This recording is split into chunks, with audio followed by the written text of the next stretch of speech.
जय श्री राम मित्रों, सनातन धर्म डायरीज में आपका स्वागत है। आज मैं आप लोगों के लिए रामायण का एक मुख्य प्रश्न बताने जा रही हूँ जो कि रामायण से संबंधित है।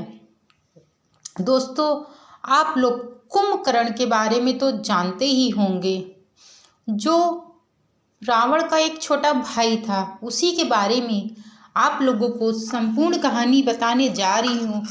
आप जानते हैं कि वह 6 महीने के लिए सो जाता था और 6 महीने के लिए जगता था।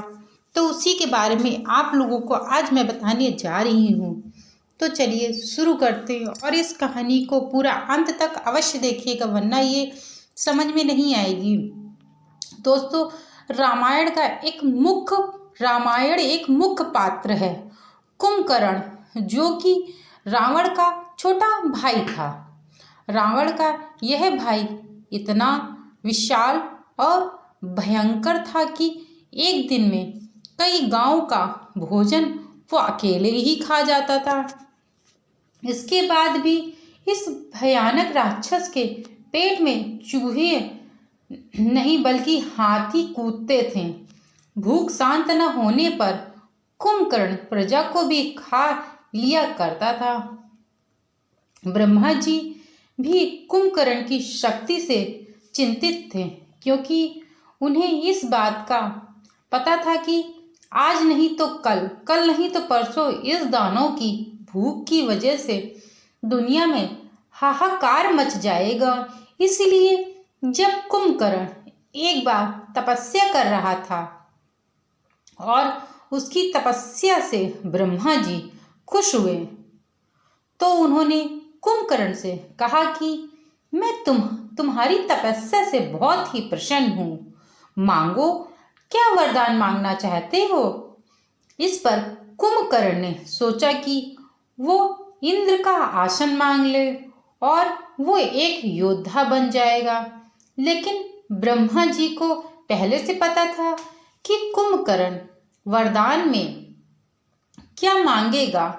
इसलिए ब्रह्मा जी ने सरस्वती माता से प्रार्थना की वह कुंभकर्ण की जीभा पर विराजमान हो जाए और उसकी कीमती पलटा दे। उसकी जो बुद्धि है वो पलटा दे, जीभा है उसको पलटा दे। और सरस्वती माता ने ऐसा ही किया। ब्रह्मा जी की तपस्या की तो वरदान मांगते समय देवी सरस्वती कुंभकर्ण की जीभा पर विराजमान हो गई और परिणाम में यह हुआ कि कुंभकर्ण ने इंद्र आसन मांगने की जगह निंद्र आसन मांग लिया। ब्रह्मा जी मुस्कुराए, उन्होंने तथास्तु कह दिया ताकि सृष्टि की रक्षा हो सके। लेकिन जब यह बात रावण को पता चली, उसने सोचा कि अब वरदान से तो कुंभकर्ण हमेशा सोता रहेगा। इसलिए रावण ने ब्रह्मा जी से विनती की कुंभकर्ण को 6 महीने सोने और 6 महीने जगने का वरदान दे दें। रावण की विनती पर ब्रह्मा जी ने कुंभकर्ण को 6 महीने सोने और 6 महीने जगने का वरदान दिया, जिससे कुंभकर्ण 6 महीने सोता और 6 महीने जागता था। दोस्तों, इस वरदान के बाद कुंभकर्ण सो गया और जब वह 6 महीने बाद उठा तो पूरी लंका में हाहाकार मचा था, क्योंकि उसका शरीर किसी भी बड़े पहाड़ की तरह था। उसे उठते ही भूख लगी। सबसे पहले उसने लंका में खाना ढूंढना शुरू किया। उसने लंका की वाटिका से फल तोड़कर खाए, लेकिन फिर भी उसका पेट नहीं भरा। तो उसने लंका से बाहर निकलकर लोगों को खाना शुरू कर दिया। कुंभकर्ण का शरीर इतना बड़ा और भयानक था कि वह आम आदमी को अपनी 2 उंगलियों से उठाकर खा लेता था और अपने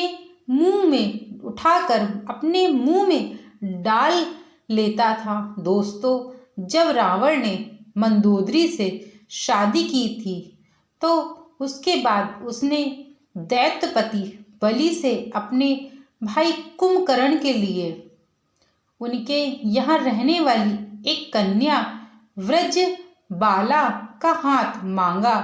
व्रजबाला बलि की पुत्री थी और बलि विरोचन का पुत्र था। वामन अवतार में जब विष्णु जी ने बलि से 3 पग धरती मांगी थी तो उस समय ब्रजबाला वहां मौजूद थी और इन सबको देखने के बाद ब्रजबाला एक बलशाली कन्या बन गई थी। उसे हथियार बनाने की अच्छी समझ थी। रावण के कहने पर कुंभकर्ण और ब्रजबाला की शादी हो गई। ब्रजबाला कुंभकर्ण के साथ लंका आ गई और लंका में बड़े हथियार बनाने लगी। कुछ समय के बाद ब्रजबाला कुंभकर्ण के 2 पुत्र ने जन्म लिया, जिनमें से एक का नाम कुंभ और दूसरे का नाम निकुंभ था। इसके अलावा कुंभकर्ण ने 2 शादियां और की थी और यह दोनों शादियां उसने अपनी मर्जी से की थी। कुंभकर्ण की दूसरी पत्नी का नाम करकाटिका था। करकाटी एक राक्षसी थी जो सह्याद्री राजकुमारी थी, जिस पर कुंभकर्ण का दिल आ गया और बाद में कुंभकर्ण ने करकटी से शादी कर ली। करकटी से कुंभकर्ण के पुत्र भीमासुर का जन्म हुआ था, जो कि एक राक्षस था। करकटी के कुंभकर्ण के साथ लंका में नहीं रहती थी, वह पर्वत पर रहती थी और अंत तक वहीं रही। दोस्तों, कुंभकर्ण का तीसरा विवाह कुंभ अपू के मोहदार नामक राजा की कन्या तदमाला से हुआ था, जो बाद में लंका में ही रहने लगी थी। कुंभकर्ण की पहली पत्नी ब्रजबाला को रावण ने लंका की सहस्त्र बनाने वाली सेना प्रमुख नियुक्त कर दिया था, क्योंकि उसे शास्त्रों के बारे में काफी गहरा ज्ञान था। इसलिए वह अपनी सेना के साथ सहस्त्र बनाने लगी थी और कुंभकर्ण की तीसरी पत्नी तदमाला उसके लिए 6 महीने तक खाना बनाती थी, ताकि जब कुंभकर्ण उठे तो उसे खाने को खाकर उसकी भूख समाप्त हो जाए। दोस्तों, रावण और कुंभकर्ण हमेशा से राक्षस नहीं थे, बल्कि एक श्राप के मुताबिक वह राक्षस बने। धर्म ग्रंथों के अनुसार भगवान श्री विष्णु के दरबार में जय और विजय नाम के 2 द्वारपाल थे। एक बार सनक, साधनंदन, सनातन और संता कुमार नाम के 4 मुनि भगवान श्री विष्णु के दर्शन करने के लिए पहुँचे। इस दौरान जय और विजय नाम के श्री विष्णु के 2 पहरेदार ने उनकी हंसी उड़ाने की कोशिश की। इससे मुनि क्रोधित हो गए और उन्होंने शाप देते हुए कहा कि तुम्हारे कर्म तो असुरों जैसे हैं, तो मसूर बन जाओ, यहाँ तुम्हारा कोई काम नहीं है। इस पर जय और विजय को अपनी गलती का एहसास हुआ और उन्होंने मुनि से क्षमा मांगी। इस पर मुनि ने कहा कि मैं शाप तो वापस नहीं ले सकता, लेकिन इतना कर सकता हूँ कि तुम्हें हमेशा के लिए नहीं बल्कि 3 जन्मों के लिए ही राक्षस योनि में रहना होगा और तीनों ही जन्म में तुम्हें मुक्ति देने के लिए भगवान श्री विष्णु स्वयं आएंगे। उसके बाद तुम पुनः इस पद पर प्रतिस्थापित हो जाओगे।